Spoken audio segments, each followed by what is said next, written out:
This podcast contains spoilers, so listen at your own risk or call back after you've watched the movie. You know who you call. Leave a message. Maybe they'll call you back. Then again, maybe they won't. We're having ourselves quite a little game of phone tag here. Ring, ring, ring. I usually get this guy's answering machine. I'll call you right back. If you're there, please pick up the phone. I really want to talk to you.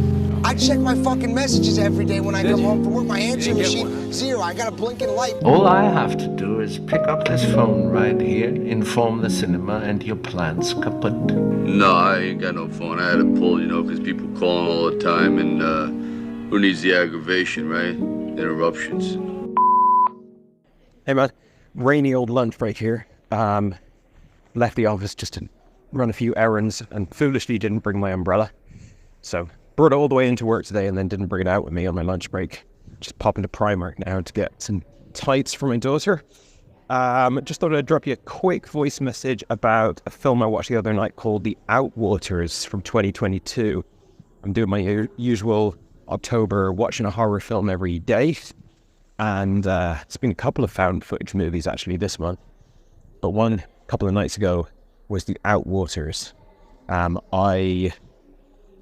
I watched it late at night in bed on a laptop with the missus and the baby sleeping beside me. And yeah, pretty trippy film to watch. Kind of didn't really know much about it. I knew there's not much to know about it. It's a very simplistic film. Bunch of young people go into the desert for one reason or another. In this case, it's what are they doing? They're shooting a music video. And then obviously bad stuff happens because it's a horror film. But all I knew is that they go into the desert and then a film ensues. So, it was the film that I didn't have much context for. I'm watching the early parts of the movie, kind of judging it in comparison to similar types of films, found footage movies, mumblecore movies, kind of trying to, I think it does a fairly good job of getting you comfortable and connected with the characters. That's a bit of alliteration there. Characters in these kind of movies can often be really annoying. I didn't find these characters annoying. Didn't find them amazing. It wasn't like, oh man, I really want to spend time with these. I don't even want a horror movie. I just want to hang out with these people. It wasn't that. But I did find them quite well rendered in terms of the acting and the whole setup and everything like that. Yeah, I had my guards up a little bit early in the movie going, I'm going to find these characters annoying, haven't I? And then that wasn't the case. So that was nice. I think another metric that I kind of judge these films on is how well do they pull off the found footage-ness? Like how realistic does it feel that they're that this is literally just a real piece of film that was found and we're now watching it and it was never intended to be a movie in the first place. I think there's pros and cons here. One is, one thing I'd note is they make sure to pepper in a lot of just random stuff that he's filming, which works really well. Like we've all looked back on our holiday videos or just like a whole bunch of, stuff that we filmed, especially back in the day with like digital cameras and stuff that we'd all have. And it would be a mixture of, this is like something that feels like a big event. And this is just like 2 seconds of me filming like some raindrops rolling down a window or something. And I think the film does a fairly good job of depicting that. The main character / cameraman is the director. So I think he probably has a good sense of how to make that work. At the same time, the music, and I actually liked pretty much all the music in it, even though I wasn't familiar with any of it. So I thought they did a good job in that regard. But the music often felt a little bit too, like just acoustically, felt like it was added in post.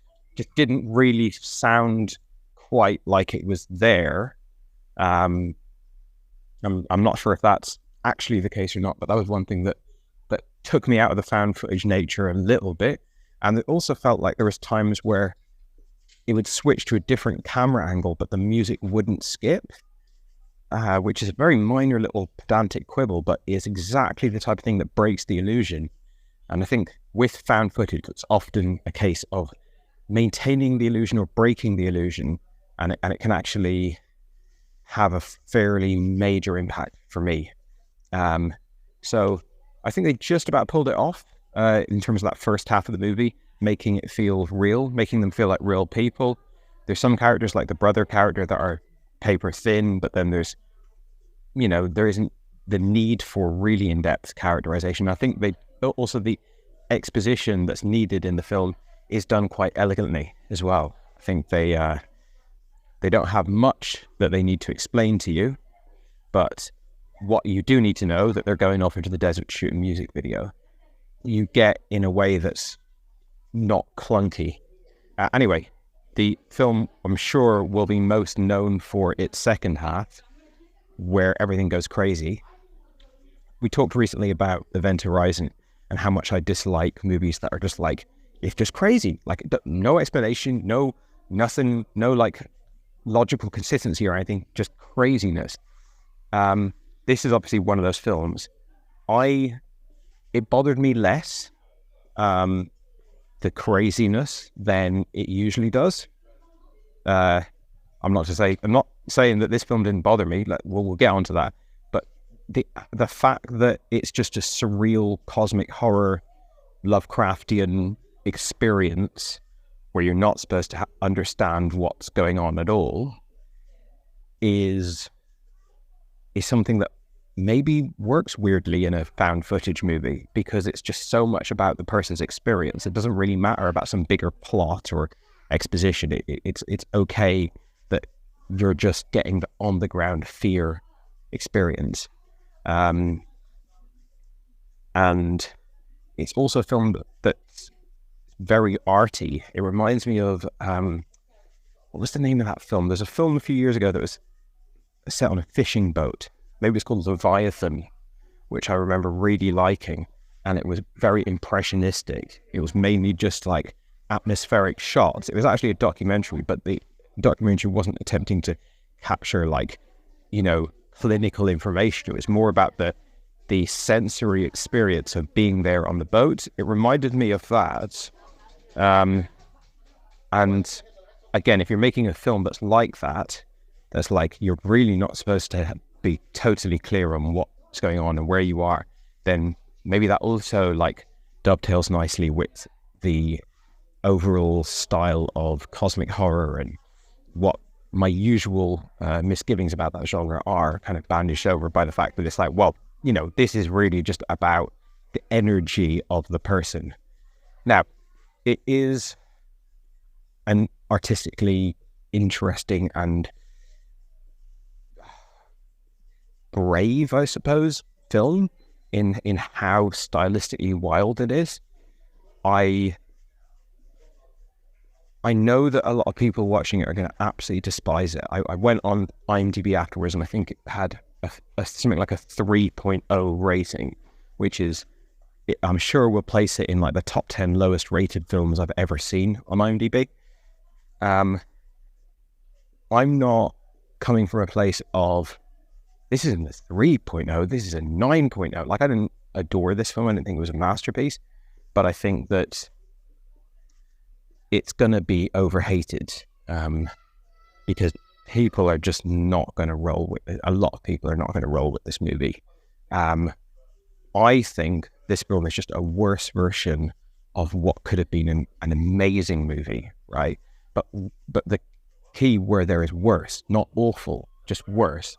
I think he doesn't quite pull off what he's going for, but I like the idea of it. If someone explained this movie to me and pitched it to me and said, look, it's going to be, the camera's constantly shaking and wild and upside down and being dragged along beside him, and you can just hear his panting, and you can never really see what's going on. Half the time you're looking at black screen, half the time you're looking at just like where he's aiming the torch, and you can barely see anything. I would go, sign me up, that sounds amazing. And I did actually quite like a lot of the experience, but it would have been, I wish I had seen a shorter version of this movie where he cut it down by about 20 minutes, because then I would have no fatigue of any of that stuff, and I'd be able to just judge, well, how much do I like that style and that approach if it's just that bit less indulgent in how far we go into it. And then I think I probably would have come away with like, I'd be like, oh, I'm a fan of this movie. I'll kind of unabashedly recommend this movie and speak highly of it. Now with the version that we get, I kind of come away more with the well, I like it to a point, but ultimately I can't really justify the kind of extent of how far it goes. But all of the, if you take 10 seconds of this movie, I'm a big fan of that, of any 10 seconds of this movie. I like the idea of not being able to see anything and it just be like the sound design. I like the idea about we're just living in the hysteria and not in the actual monsters themselves. I like the idea of like massively limiting visibility to like way beyond what any other film really does, any other horror film. I like those shots where you're searching with a spotlight, with a torchlight, and you can barely see anything. It's I think it really works. It really simulates to what that would be like, that furtive searching. I can't really see anything, can't make anything out. And I think the film does so much good stuff in that regard, but falls down in just how long it goes without anything new happening. I got to ask one of the workers here for if they sell tights. Just bear with me there and stop this voice note.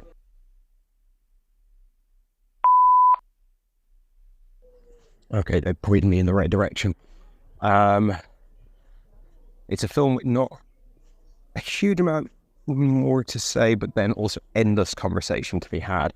And probably if you get to it and you respond to this voice message, we can have like a longer conversation about all the ins and outs. I liked that.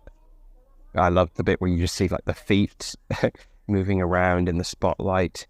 When he's looking up at the guy that's silhouetted with the axe, I think you can go into theorizing of like, there is no guy with the axe, he just finds an axe and those sounds make him go crazy and he kills everyone with the axe, and you know, it's a nicely left open to interpretation, I would say. The sound design is awesome. They get like almost all of the scares in the movie come from crazy sound design.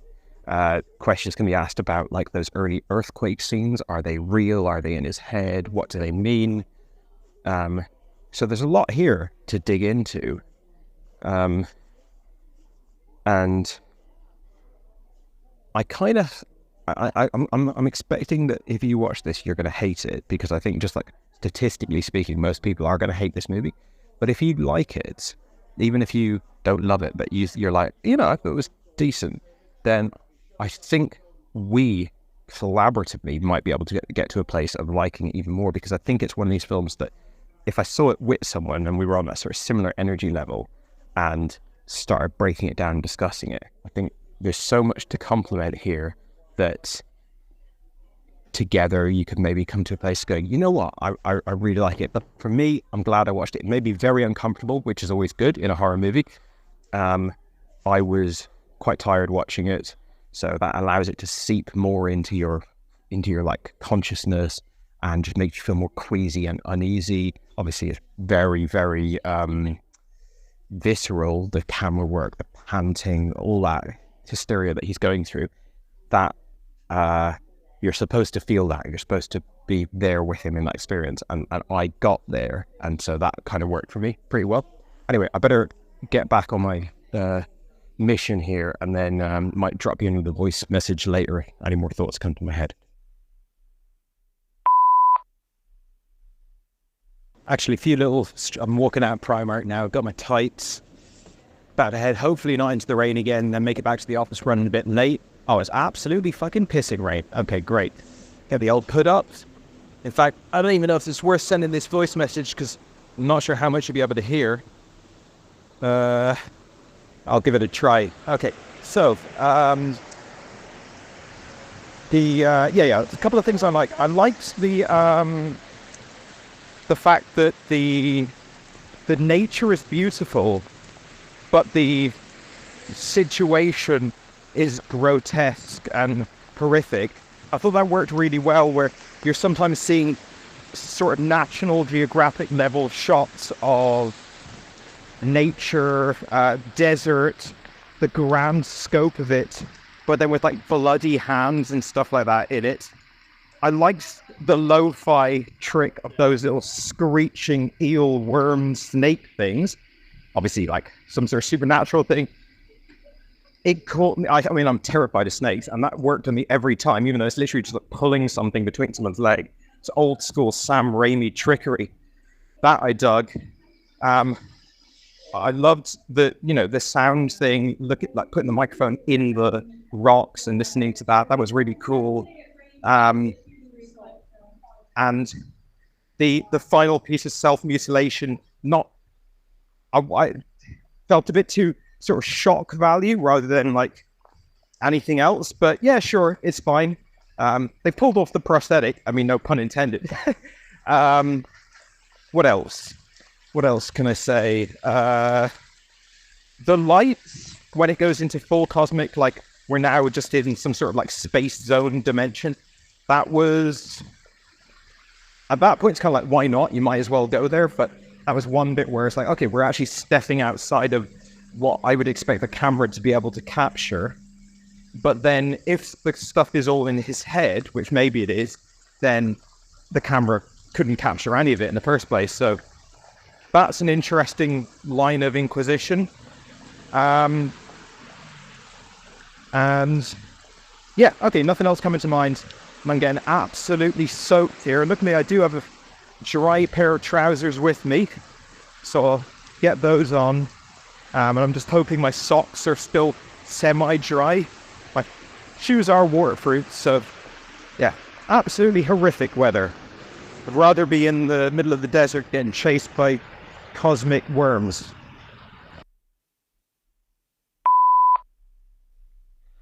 Hey man, it's about 1:10 at night time now, so I'm gonna speak a bit lower as to not wake up my partner who's asleep.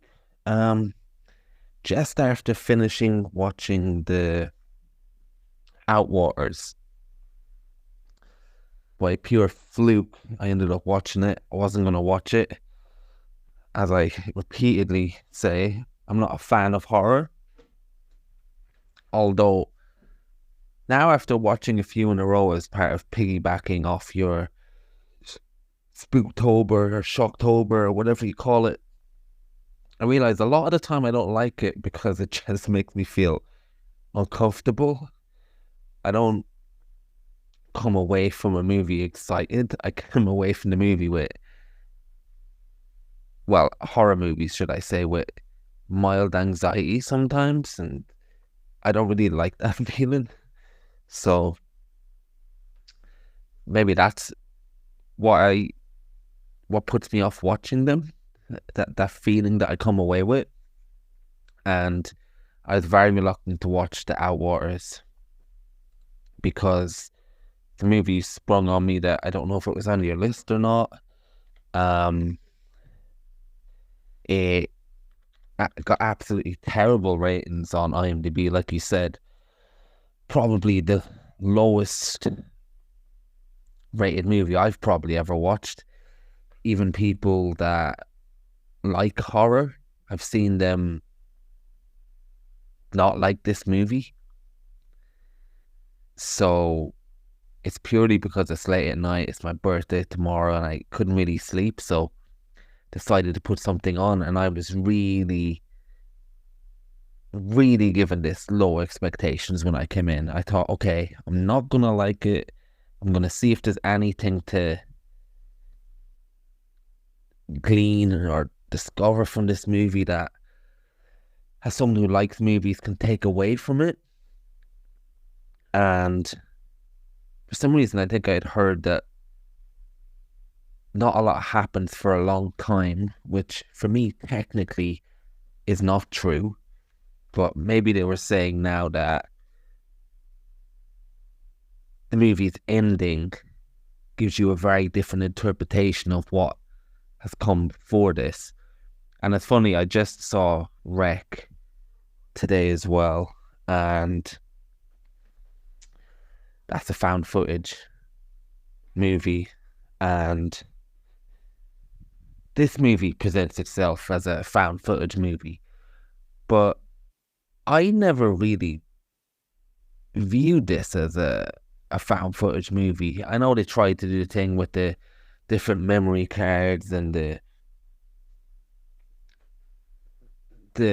awareness of the camera to begin with. Characters reference it. The mother character early on says, "Oh, don't film me," and we are meant to be aware of the camera early on. But there's something about this movie that never really truly presented itself as a found footage entry to me. And I don't know if it's because the early stages, they're not particularly good at it, and the shot choices and how they capture stuff is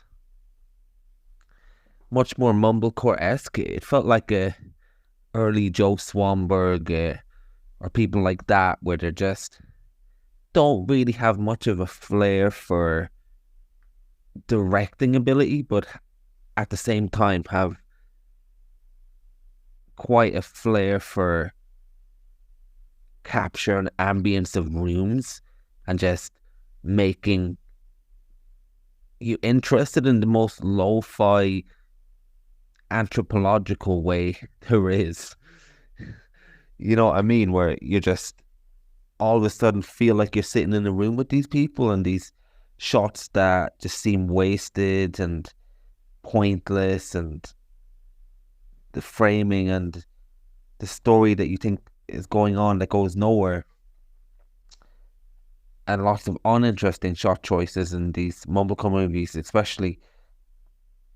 And you, before you know it, you're just invested on that very small level, or at least content is more of a word I would use. You're more content to just be there. And that's when these mumblecore movies especially hook you in. And I felt much more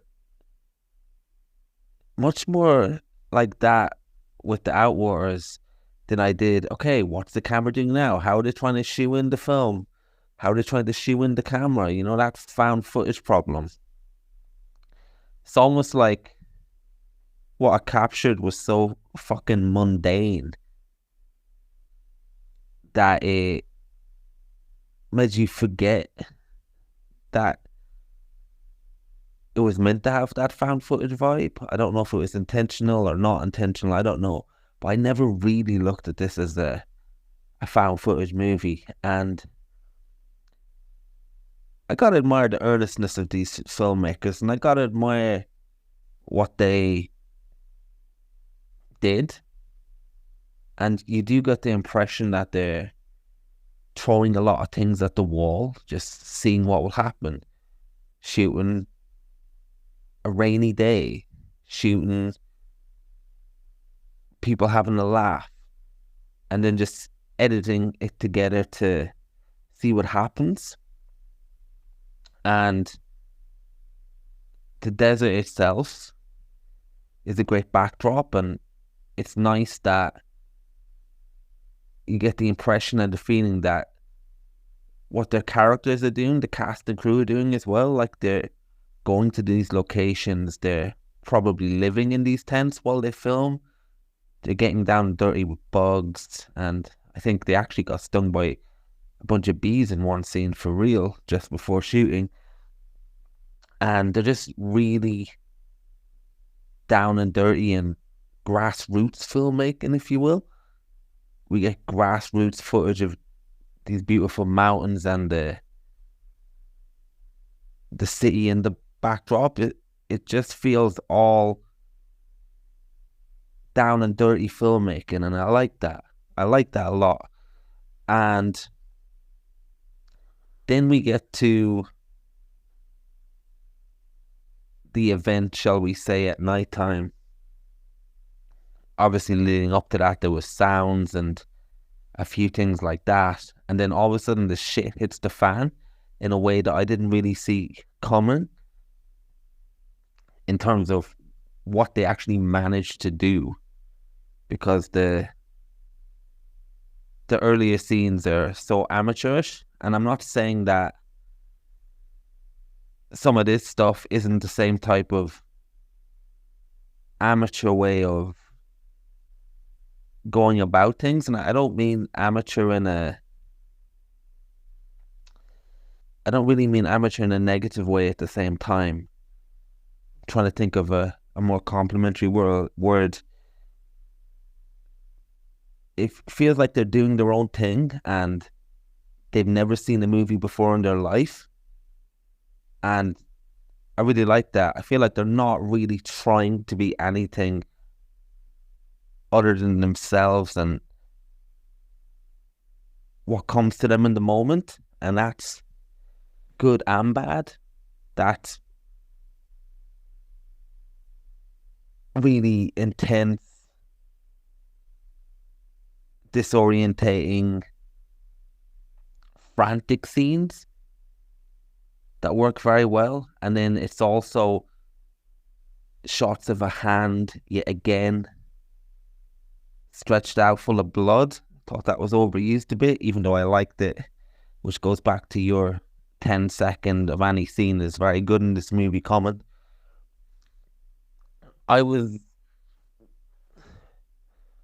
It's hard to explain how I feel about this movie, but I ultimately come down along the lines of I'm glad I watched it.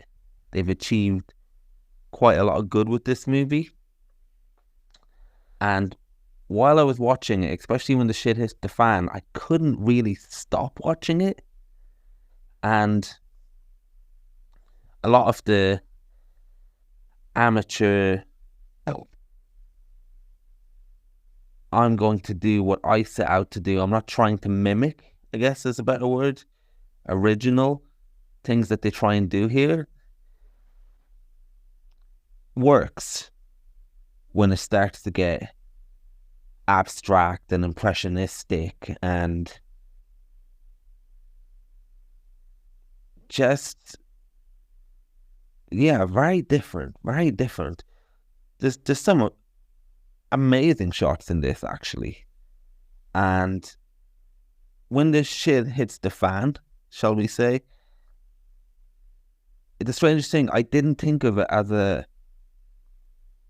found footage film. It more captured a feeling for me at that stage, a feeling of not knowing what's going on, a feeling of insanity, a feeling of only knowing half the story. And it did bring me those kind of feelings. I thought, yeah, if anyone ever comes across a spirit, a ghost, an alien, an original evil, you're not going to get the 3-act structure narrative where you find out where this came from. You're not going to get the story. You're not going to get the resolution. You're not going to get the ending. You're the person in Act 2 who doesn't know what is going on, that happens to run into these entities, and that's your story. I feel like the movie lives in that space of someone who's not the main character, but experiences some sick thing that would later be explained to the audience. The movie very much is set in that environment. And I think that's really cool. I think that's a great space to be in. And again, at that stage, I didn't really think of it as a found footage movie. It much more felt like that was his point of view and the camera wasn't there. And when we get to the later stages of the movie, and I'm comfortable giving my opinion of what I believe happened in this movie, and it just makes everything else better. We get quite a lot of time of things that we can't make sense of, and there's great things like those little snake things that are genuinely scary, great use of sound, and it goes on for a long time, and it's almost like you want to escape from the same hole as the Robbie character. You want to get out of this, and I don't know if that's because the movie, there's too many shots, if it goes on too long, or maybe that's exactly what the movie wants you to feel like. You're an endless hole of things you don't understand and you're trying to get out of. It's a very experimental movie, and I don't normally like experimental movies, but with this, there's something about it. And when he comes out of this daze, shall we say, and we see the heads of his friends and family on pikes, you start to get the impression that nothing happened other than him completely losing his mind. And that really calls into question everything you watched from the moment shit hits the fan. This guy is having a wild fever dream of things that we saw in the first act merging into his complete breakdown as a person and his psyche. So maybe the fact that he was filming early on before his breakdown incorporated some type of belief that he had a camera or that type of viewpoint in just a small way while he was going about in his killing spree. And that's really cool. And I feel like the movie has pulled the rug from under your eyes. Is that an expression? Who the fuck knows? It's late at night. But I think this movie presents itself as something else, and by the end of it, we have to reevaluate everything that we've seen before. And I think it adds to the insanity of it all. And it justifies the insanity. We're confused because the main character is confused. We're trying to make sense of things because the main character is trying to make sense of things. It doesn't make sense because he's absolutely gone insane. And I really like the cosmic scene. Reminds me of Embrace of the Serpent, this movie from a few years ago that does a few trippy things as well. And just all the visual imagery, if you put that down to mental health, it's a great depiction of someone losing their mind, and absolutely every shot complements that state of mind if you look at it from that point of view, which I'm very comfortable looking at it from. And yeah, I liked the film more than I thought. It was a intriguing watch. It's very different.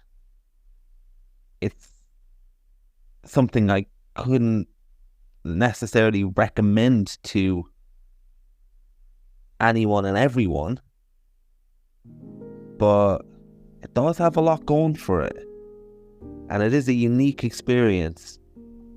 And I think ultimately, by the end, it gets a lot more right than it does wrong. And the final scene of him cutting off his dick and especially walking around with his entrails, that gives me that feeling that I don't like. That gives me that feeling I don't like big time. And like, that's a successful horror where it makes you feel very uneasy and very uncomfortable. I don't get that very often. I don't get that from ghosts and ghouls and even torture porn movies don't get it from it. But this movie got that in there as well. So, yes, definitely a unique voice and a unique film. And that's to be applauded.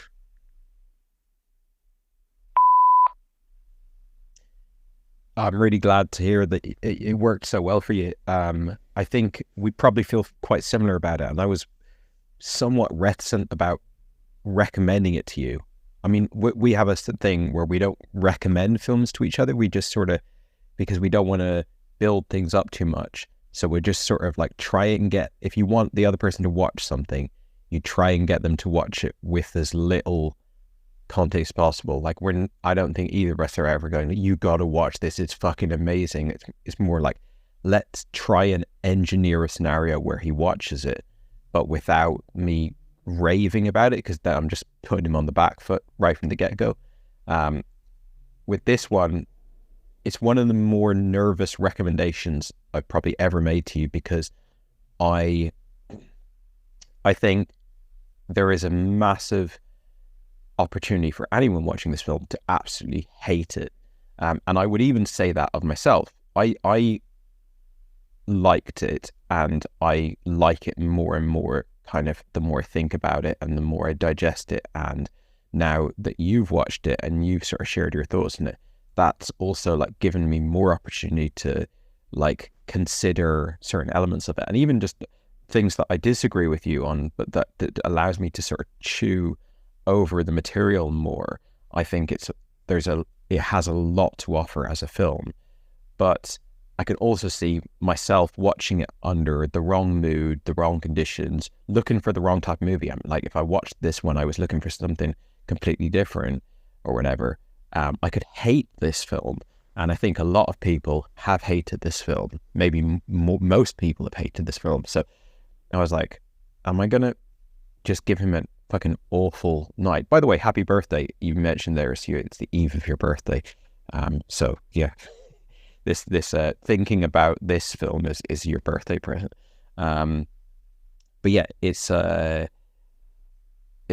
film that I think it's a very deep film. I don't mean deep in terms of like philosophically deep, but deep in terms of like, it allows you to consider it and think about it and talk about it a lot more than what's just sort of like vocally on the surface of it while you're watching it.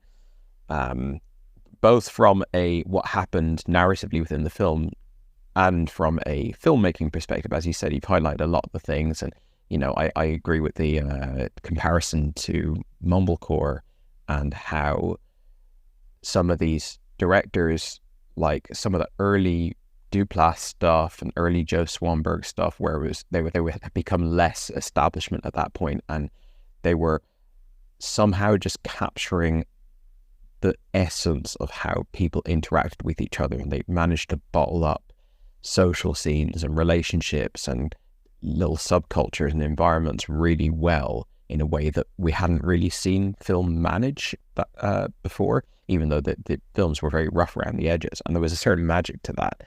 And yeah, this film certainly has a lot of that.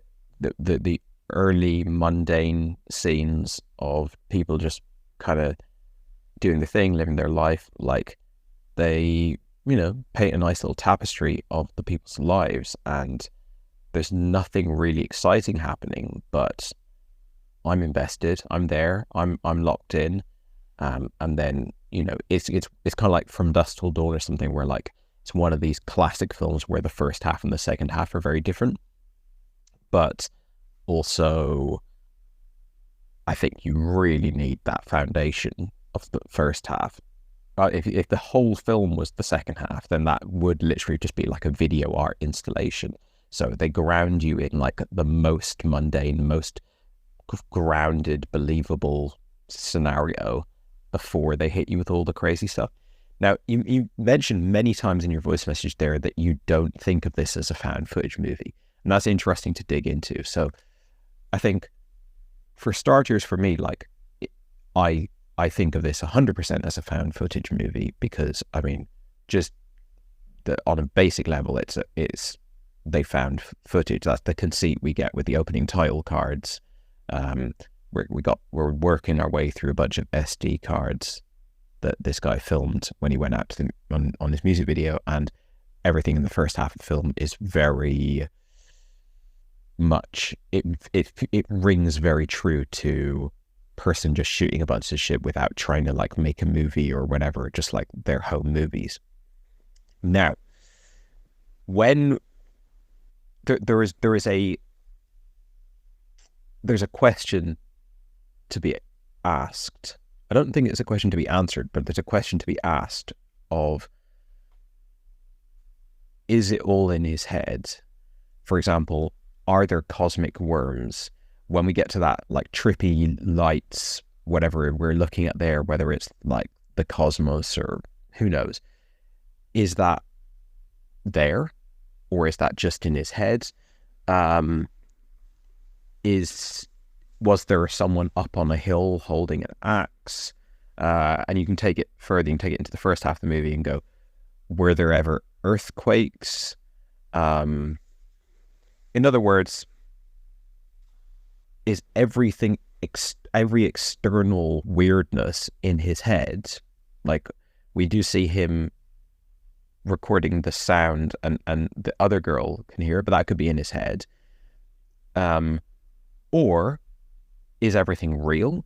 Is all, you know, is it a kind of standard cosmic horror of like they've gone into the desert and they've found a portal or something that's like they've gone into a little pocket of trippy bad energy? Or is it a mixture of the two?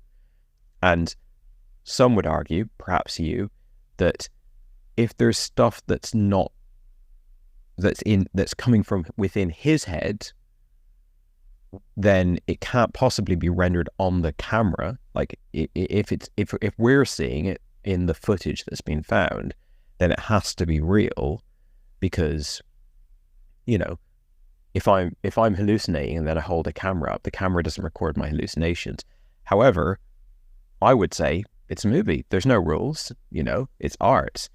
There's no reason why it stops being a found footage, because in like realistically, cameras cannot record things that are mental projections of ours.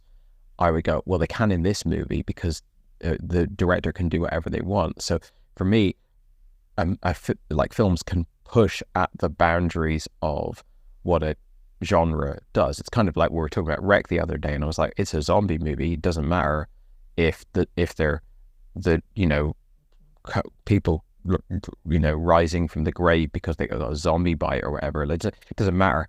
The 28 Days Later is a zombie movie because you can do whatever you want. You can call it whatever you want, and it's in the eye of the beholder. Just because it's not a zombie movie to you, or just because this isn't a found footage movie to you, it doesn't mean that like I can't view it as a found footage movie. So for me, I look at the whether or not it's all in his head thing as a sort of Schrodinger's cat thing, where it's, for me, this film will always live on as it can be interpreted both ways and almost simultaneously, because it's such a trippy, weird movie. I'd much rather come away with the film with that open question than feeling like it's been like there's like clues, or there was like smoking guns peppered here and there which confirm it is definitely this or it is definitely that. Because then it gives you something to think about and to you know, ruminate on an ongoing basis. I suppose I like just the fact that he's going crazy. Like that to me is more exciting than knowing what, if anything, that we're seeing there is a manifestation of his fears or his paranoia or his insanity. Like, the film does such a good job of capturing the sensory experience of losing your mind and being terrified, that's the more interesting thing. And I think found footage movies, like in their camera work, their shaky cameras and this and the other, they always capture the heightened emotions that the person is going through, whether it's Blair Witch Project or Wreck or whatever. but this film takes it to an arty extreme of going, as you said, if someone ever does run into some sort of like demonic thing or whatever, the footage we get back is not going to be neat. It's not going to be something that easily slots into like Friday night down at the multiplex. It's going to be a bunch of chaotic, garbled nonsense. The camera's probably going to be in their pocket half the time. Like, it's just going to be insane viewing aesthetically.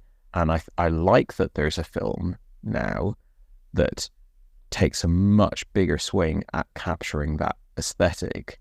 And I suppose the cynics would go, well, it's easy, just like, just make no effort to frame anything in a good way and just wave the camera around madly, and it will, you'll end up with that aesthetic. I think the film, as you said, is full of really, to me at least, really engaging visuals, interesting shot compositions, if you want to call it that. I mean, I would imagine he's filmed hundreds of hours of footage and pared it down to the most striking visuals. Of course, I don't know. Who knows what the filmmaking is, but I think being the writer, well, if writer is even the word, but being the director and camera person and editor and everything in one would certainly afford you the opportunity to just get very experimental out there. We're not burning through celluloid. He doesn't even need other actors for most of the movie. So he just needs to get a little bit of blood on his hand and then go nuts out there.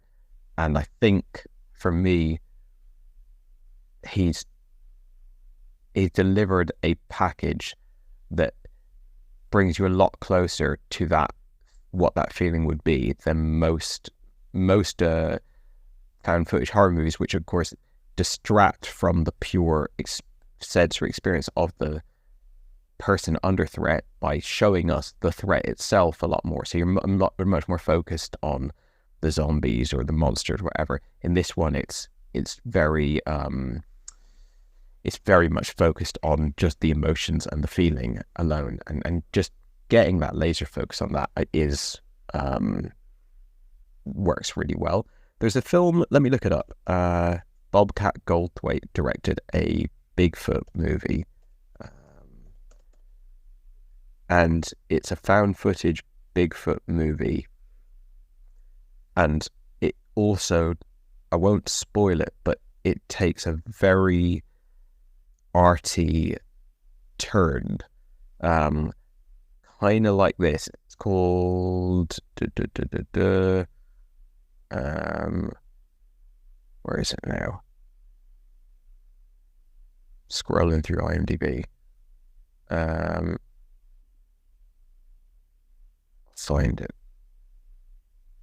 Willow Creek, that's it. I notice it's also 5.1 on the IMDb, so experimental found footage movies are not necessarily the most popular fare. But that's a film where they also go, well, let's take a stab at what you might actually see coming out of a camera if someone went into a horror situation, and it isn't the most palatable. Like, it's not really what you'd make if like Zack Snyder's making a movie, but there's some magic to that. There's something exciting about that. Not because you think it's real. I mean, it's not that effective, but it's still just like, it shakes you out of your normal expectations of what you get from cinema. So yeah, quite a fan of that level of experimentation. That's kind of what I want to see found footage doing in a way. It's like found footage is simulating amateur filmmaking, or amateur, that real average Joe pointing a camera and filming stuff. So why not bring some of that energy in, rather than making found footage movies always just seem like a standard medium to big budget horror movie. So yeah, that's it also brings true to like the most iconic shot from the Blair Witch Project, where she's crying and the snot running down her face and stuff. It's like, it's those really human, unpolished moments that tend to be the most effective for me, and for a lot of people, I think. I guess this film is just because you don't actually get to see some sort of monster jumping out and ripping someone's throat open or something, that people just probably felt a bit shortchanged and felt like the film just didn't actually have anything to offer them, which doesn't surprise me. I'm really glad that I saw it. As you said, it has a hell of a lot to offer, and I'm glad that you've seen it as well, because we get to talk about it. Yeah, I guess that's all I have to say on the film. I wonder, is it lightning in a bottle? Will we get more from this director? That I wouldn't really be too excited about seeing do the same trick again, like making another found footage movie that's like this. I feel like that it might be like the magic of this is just sort of like, what the fuck is this movie? And going back to the well again wouldn't necessarily work. And also, I suppose he doesn't reveal himself to be some sort of brilliant director outside of this particular really unique movie. So we'll have to see. But yeah, glad it's out there, and another kind of different flavor, different color in the palette of horror movies. So yeah, good solid flick in my opinion.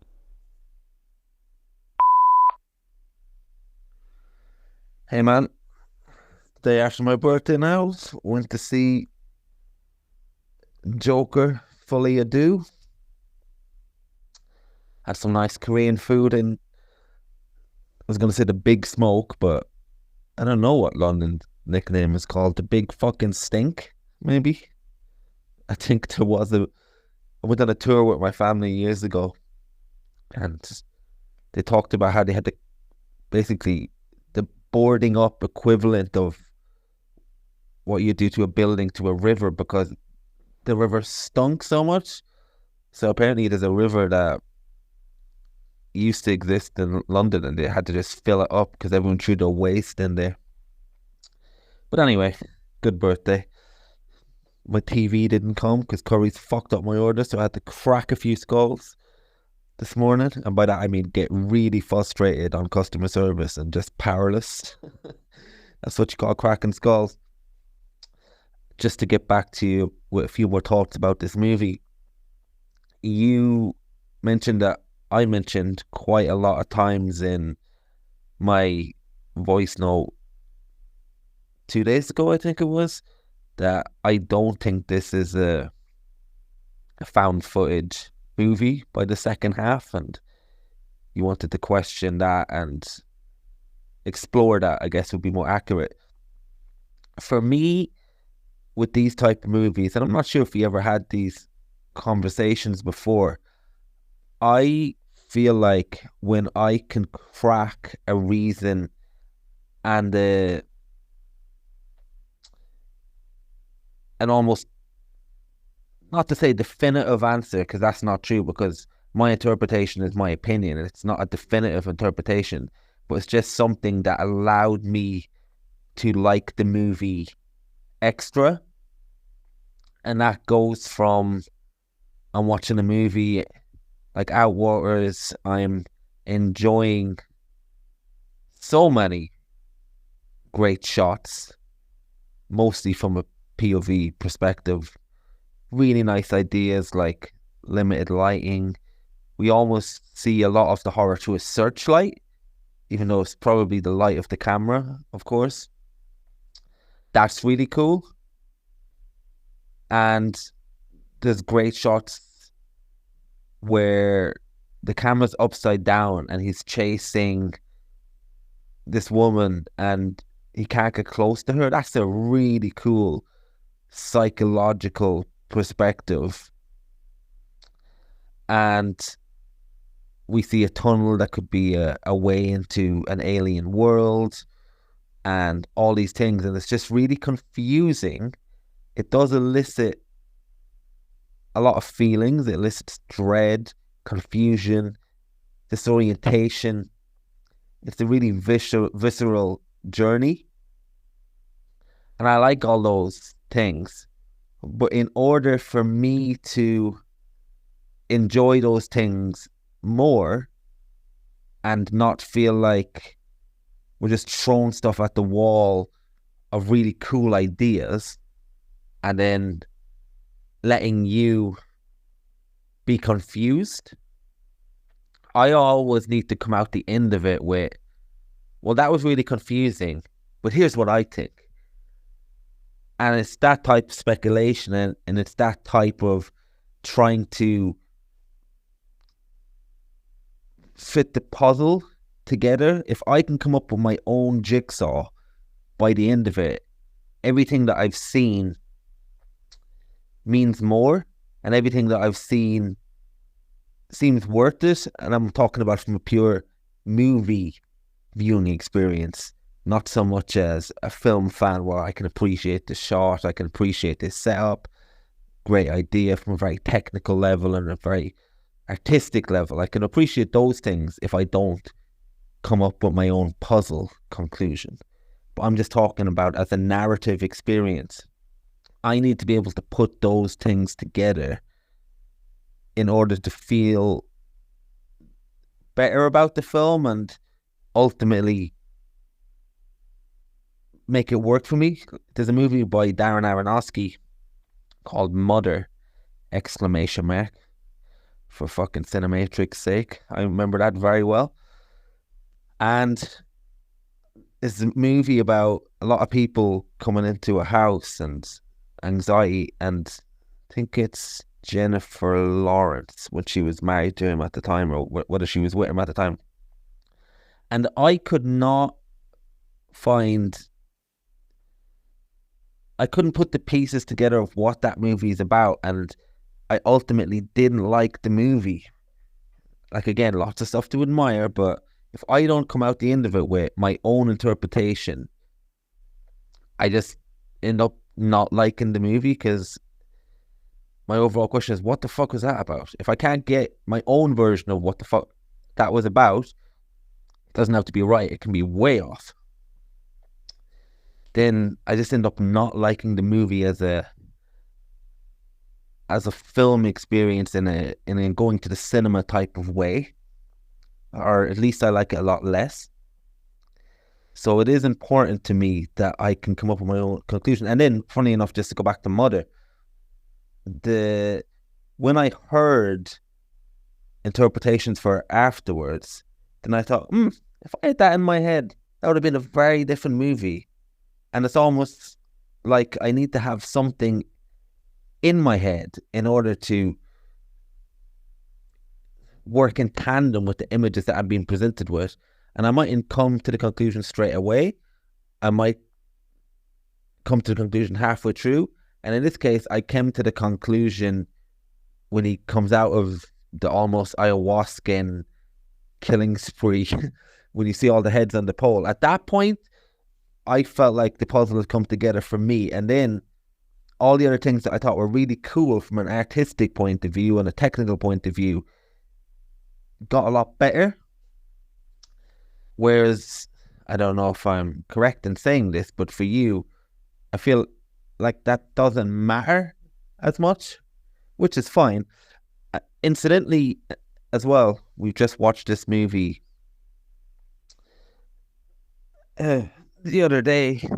I've been to Horizon, and I was looking up the director of the Outwaters. What's his name now? Got to get this. Is one of the advantages of sending this message next to my laptop. Robbie Banfitch. I was seeing an interview by him, and he said one of the inspirations for the movie was Event Horizon, which is pretty cool. And particularly the scene where they hear the log of the previous ship. So I thought that's pretty cool that we've watched a movie that was directly influenced by Outwaters, and a scene that worked quite well in Event Horizon as well, actually. And something like that can find its way into a movie like this that you wouldn't think is related in the slightest. So yeah, like you, I think he's pretty much found something unique and really cool in a found footage-esque genre. I don't think he needs to keep at that genre. I'd like to see maybe what he would do next in the horror realm, certainly, because he's definitely got a talent for psychological feeling. So yeah, I'll keep a loose eye on his next projects.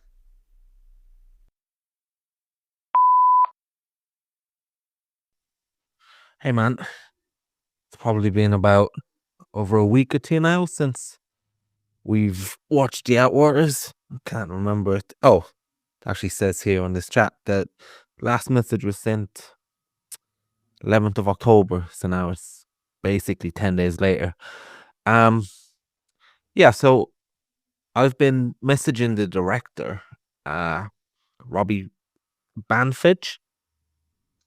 I just chanced in my arm and just want to see if he'd be up for answering a few questions. And I explained the concept of what we do. We just send voice messages to each other and basically turn that into a show. And yeah, he was kind enough to drop some voice messages to some questions I asked.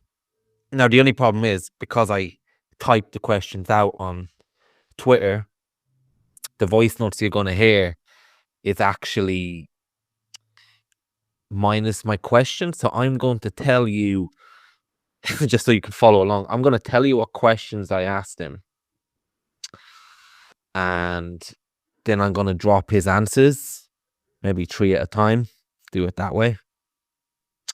And then after you've had a little listen and stuff like that, then I'll send the other 3. That's probably the best way to do it. Otherwise, we'll get confused.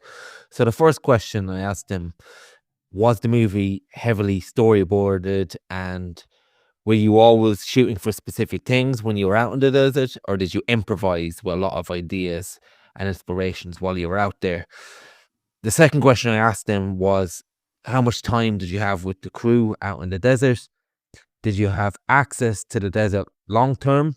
As in, did you live locally, or did you have to keep going out to the desert to film? And then I also asked him and said, it's a very stylistically unique film. Do you think this vision is how you chose to... Wait, I can't even fucking read what this question is. Oh yeah, that's what I was going to say. This is a very stylistically unique film. Do you think how you shot this film will continue in your career, this type of style, or are there other genres that interest you going forward? So I'm going to send you the 3 answers to that one, and then have a listen, and then have a little talk about that, and then I'll send you the other 3. It's probably the best way to do it. The movie wasn't storyboarded at all, but when I went to the desert, there was always specific things I was trying to get, needing to get, and kept it open completely for improvisation, and was able to find things that way. We always had access to the desert. It only takes 2 or 3 hours to get there, so some days just drive out if I needed a shot or had an idea. The only problem is Ange lives in New Jersey, so I did have to get her to come out to Los Angeles a couple times to do scenes that I thought of after the fact. And I don't know what we spent, like a total of like 20-something days out there, but I actually don't have any real idea of the exact amount. Stylistically, I already have 2 other movies, and I think each of them are totally different stylistically. I just approach each movie as its own thing, so I'm not trying to, I'm not like trying to maintain some certain kind of style. Although it seems like I have some running themes in my movies in general, which is like lingering on little details and definitely nature, and I try to do some poetic shit or whatever. But yeah, I'm interested in my other film is more of a drama, so I'm interested in drama as well. A little bit sci-fi, mystery. But I love horror, so I'll always plan to make horror movies here and there. I love the recording style, very found footage vibes there. It sounds like he's like just pitched up his tent in the desert, crawled into his sleeping bag, and is just sending some late night voice notes before he calls it a night. Yeah, I kind of got the impression from the movie that it must have been the desert, or the shooting location must have been something that he had relatively easy access to. Although 2 hours drive is that's 4 hour round trip to grab a few shots if he has an idea. But that's filmmaking passion for you. It does certainly feel like a film where you might go out chasing a particular type of shot or a particular aesthetic, but while you're there, you're going to grab as much material as you can. And yeah, it's interesting to hear that he has another couple of movies. I guess that because of the divisive reception of this one, I haven't heard people championing the other films. I guess they just haven't come to my attention. And also maybe watching this film, because it's such a unique sort of standalone thing. I mean, not just to him, but to like the whole world of cinema. Upon finishing it, you kind of think it's almost unrepeatable. And if you did manage to repeat it, you wouldn't really, like, what would be the point? So yeah, I guess I must just not have taken the initiative to go and check what else he had made. But now that he's mentioned them, that he has a couple of films and one of them is a drama, I am somewhat curious to check him out. This film, The Outwaters, is so ambiguous, and so, at least it seems to me, to be like fairly non-committal to one specific reading of it. So it'd be interesting to see him making a drama, if it's also a kind of slippery affair or if it's a bit more nailed down. See what else he has to say.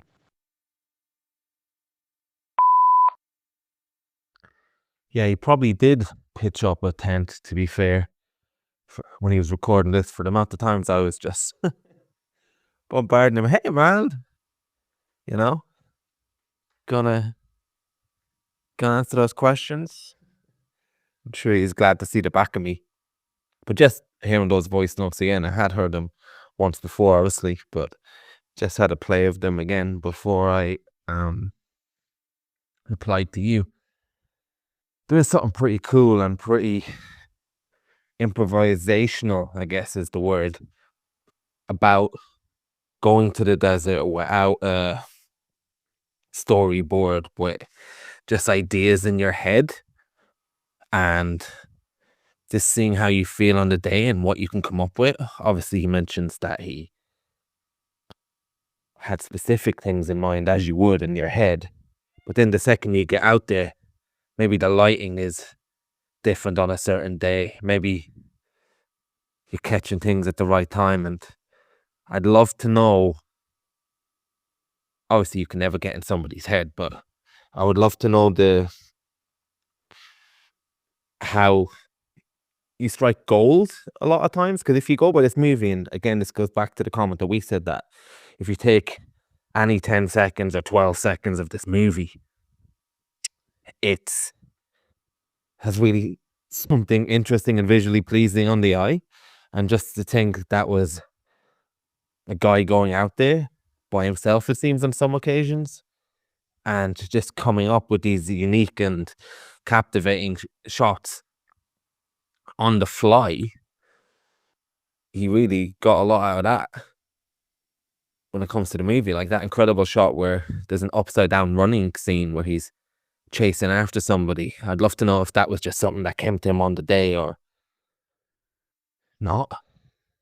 So yeah, quite ballsy to go out without a storyboard. But yeah, let me send you some of the other voice notes now that you sent.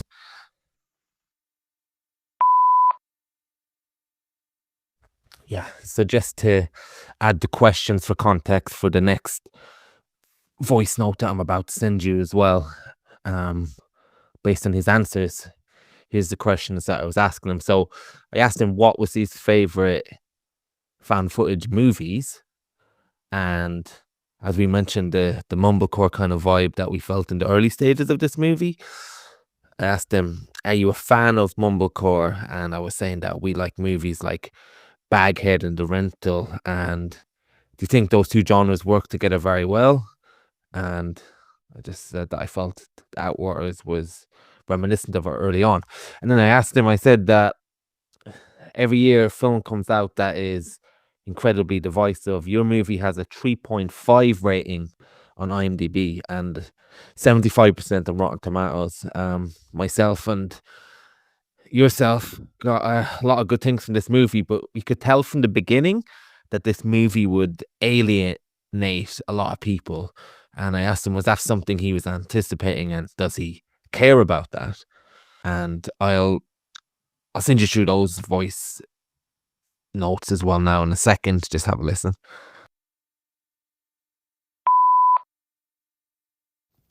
My favorite found footage movies are the original Blair Witch Project, Punishment Park, which is from the 70s, Willow Creek, and the Horror in the High Desert series. Oh, and Zero Day, which is well, just watch it.